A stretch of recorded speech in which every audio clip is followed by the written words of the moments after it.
శ్రావణ లక్ష్మికి సాష్టాంగ ప్రణామాలు. శ్రావణం నేటి విశేషం అనే ఈ ధారావాహిక శీర్షికలో అనేకమైనటువంటి విశేషాలను మనం తెలుసుకుంటున్నాం. ఈరోజు లౌకికమైనటువంటి విధానం ప్రకారం ఆగస్టు 27వ తేదీ గురువారం. అదే ప్రాచీన కాలమాన విధానం ప్రకారం చూస్తే శ్రావణ శుద్ధ చతుర్దశి అవుతుంది. మనం ముందే అనుకున్నాం ఆగస్టు 28వ తేదీ శ్రావణ పూర్ణిమ అవుతుంది కాబట్టి ఆ రోజున 4 విశేషాలను చెప్పుకోవలసి ఉంటుంది కాబట్టి ముందే చెప్పేసుకున్నట్లయితే శ్రావణ పూర్ణిమ రోజున ఒకటి మిగుల్చుకుంటే సరిపోతుంది అని. ఆ క్రమంలో నిన్నటి రోజున జంధ్యాల పూర్ణిమ అనే జందేల పూర్ణిమ అది అయిపోయింది. ఈరోజు రక్షిక పూర్ణిమ అనే అంశం అవుతుంది. రేపటి రోజున సంస్కృత భాషా దినోత్సవం, ఆ తరువాత హయగ్రీవ ఉత్పత్తి అంచేత ఈ విశేషాన్ని వేళ అనుకుందాం. రక్షిక పూర్ణిమ. ముందుగా ఓ చిన్న మనవి.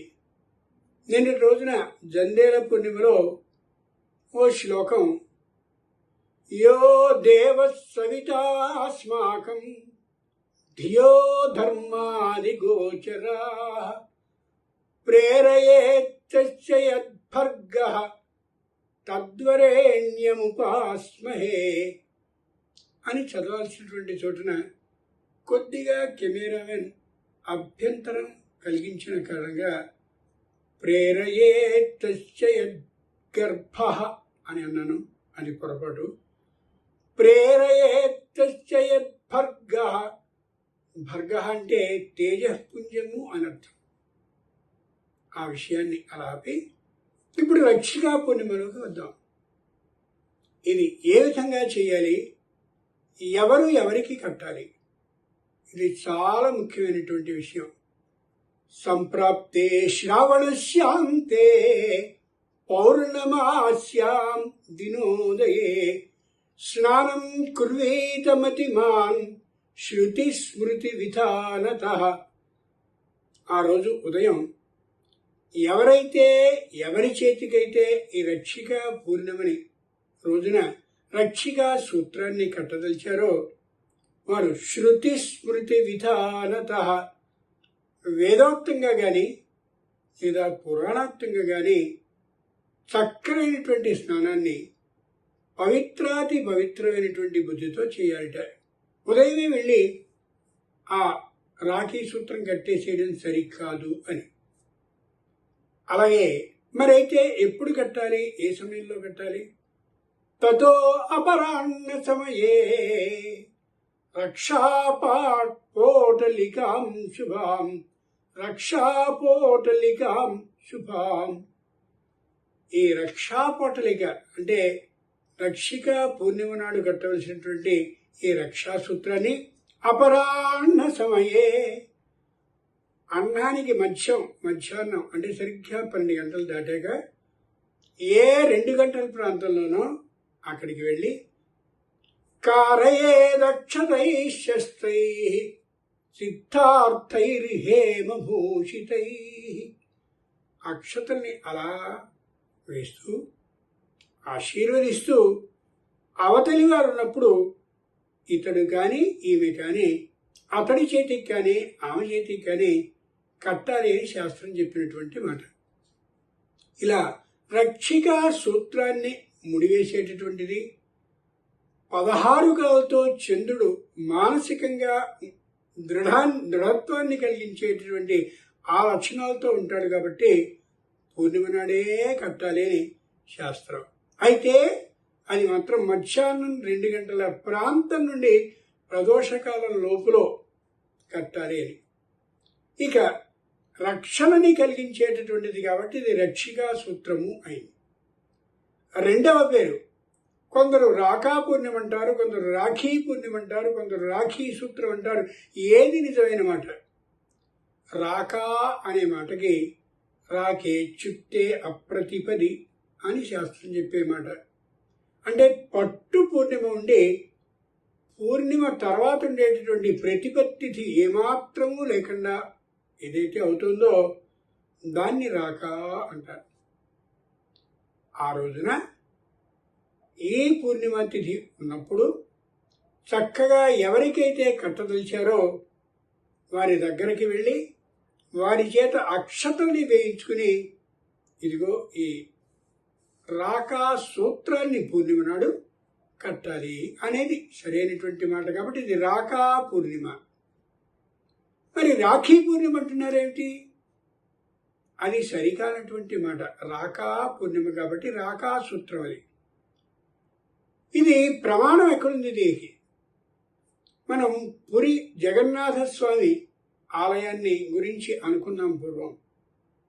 ఆ మహానుభావుని ఆలయంలో ఇప్పటికీ కూడా ఈ రాకా సూత్రాన్ని ముడివేయడం అనేది చేస్తూ ఉంటారు. 1070 ఎకరాల వైశాల్యంలో ఉన్నటువంటి ఆ ఆలయంలో ఈ రోజున అంటే పూర్ణిమ రోజున ఖచ్చితంగా కడతారు. ఎవరికి? ఆ రుక్మిణీదేవి ఇటు జగన్నాథునికి అటు బలభద్రుడికి సాష్టాంగ ప్రణామాన్ని చేసి, అన్నయ్యలారా, నాకు ఏ కష్టము కలగకుండా ఉత్తమ భర్త లభించేలాగా నన్ను ఎంతో గొప్పగా పువ్వుల్లో పెట్టి చూసుకునేలాగా మీరు చేయవలసింది రాబోయేటటువంటి శ్రావణ పూర్ణిమ వరకు కూడా నా యోగక్షేమాన్ని మీరే చూసుకుంటూ ఉండాలి అని అదిగో అలా ఆ ఇరువురికి సాష్టాంగ ప్రణామాన్ని చేయగానే ఆ ఇద్దరు అక్షతల్ని స్వయంగా వేస్తూ ఈ రుక్మిణిని ఆశీర్వదిస్తూ ఉంటే అప్పుడు ఆ ఇద్దరికి ఒకరి తర్వాత ఒకరికి రక్షాసూత్రాన్ని అలా బిగిస్తుంది రుక్మిణీదేవి. ఎంత గొప్ప మాట చూడండి. ఈ విధానాన్ని గమనించి రవీంద్రనాథ ఠాగూర్ తన శాంతినికేతన్లో మొత్తం పిల్లలందరినీ పిలిచి వాళ్ళందరి చేత తాను రాకా సూత్రాన్ని కట్టించుకుని అందరికీ ఆశీర్వచనాన్ని చేస్తూ మీ యోగక్షేమాలని విద్యాస్థాయిని నేను చూస్తాను అని వారికి అందరికీ అక్షతల్ని వేస్తూ ఉండేవాడు. ఇంకో ముఖ్యమైనటువంటి సమాచారాన్ని మనం తెలుసుకుందాం. ఒకప్పుడు రాజు అయినటువంటి వాడు మంత్రుల్ని, సేనానాయకుల్ని, భటుల్ని మొత్తం అందరినీ పిలిచి అందరి సమక్షంలోనూ కూడా తమ రాజ పురోహితుడైనటువంటి ఆయన్ని పిలిచి ఆయన చేత చక్కగా ఈ రాకాసూత్రానికి సంపూర్ణంగా పూజని అలా చేయించిన తర్వాత ఆయన రాజుని ఆశీర్వదిస్తూ ఉన్నటువంటి సందర్భంలో ఆ రాజుగారు ఈ పురోహితునికి ఈ విధమైన రాకాసూత్రాన్ని కట్టి, స్వామి, మీరు పూజ చేసినటువంటి దాని ప్రకారం నా యోగక్షేమాలని పై శ్రావణ పూర్ణిమ వరకు కూడా మీరు చూడాలి అని ప్రార్థిస్తూ అలా స్వయంగా ఆ రాజు ఈ పురోహితుని చేత కట్టించుకునేవాడు. ఈయన సంపూర్ణమైనటువంటి మంత్రాలతో అలా రాకాసూత్రాన్ని పవిత్రం చేసి కడుతూ ఉండేవాడు. ఎంత గొప్ప మాట. ఆ తర్వాత ఈ మంత్రులు, సేనాధిపతులు, భటులు అందరూ కూడా, రాజా, మా క్షేమాన్ని నువ్వు చూస్తూ ఉండాలి అని చెప్పి వాళ్ళందరూ ఈ రాజుగారికి కడుతూ ఉండేవారట. ఎంత గొప్ప మాట అది. ఇన్ని విధాలు, ఎన్నెన్నో విధాలు కాకుండా ఒకే ఒక తీరు పద్ధతి. ఎవరైతే స్వయంగా తమ రక్షణని చూసేందుకు సిద్ధంగా ఉన్నారు అని అనిపిస్తుందో వాళ్ళ ఈ మణికట్టుకి, కుడి చేతికి మాత్రమే ఏదైతే కడతారో ఆ పూజ చేసిన తర్వాత మాత్రమే అది మాత్రమే అనిపిస్తుంది రాకాసూత్రము అని అనాలని. ఇటువంటి విశేషాన్ని బాగా గుర్తుంచుకోవాలి. ఇంకొక విశేషాన్ని చెప్పి ముగిద్దాం. అమ్మాయి, నీకు 1 సంవత్సర కాలంలో సంపూర్ణమైనటువంటి శనిదోషం రాబోతుంది కాబట్టి, ఇంకా అనేకమైనటువంటి ఇబ్బందులు కలగబోతున్నాయి కాబట్టి, నేను స్వయంగా ఓ బంగారపు నగని తెచ్చి నీ మెడలో వేస్తున్నానని చెప్పి మెడలో వేసేయడం సరి కాదు.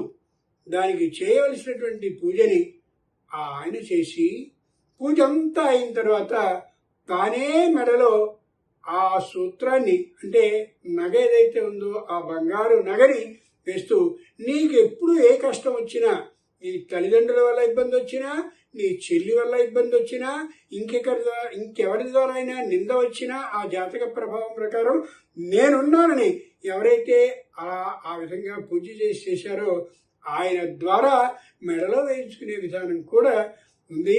అది కూడా ఇదిగో ఈ రాఖీ పూర్ణిమ నాడే, రాఖా పూర్ణిమ నాడే అవుతుంది. చేత దీన్ని రాఖా పూర్ణిమ, రాఖీ పూర్ణిమ అంటారు. రాఖీ అనేది మాత్రం లేదు, సరికాదు. రక్షికా పూర్ణిమ అనేది సరైనటువంటి విశేషం.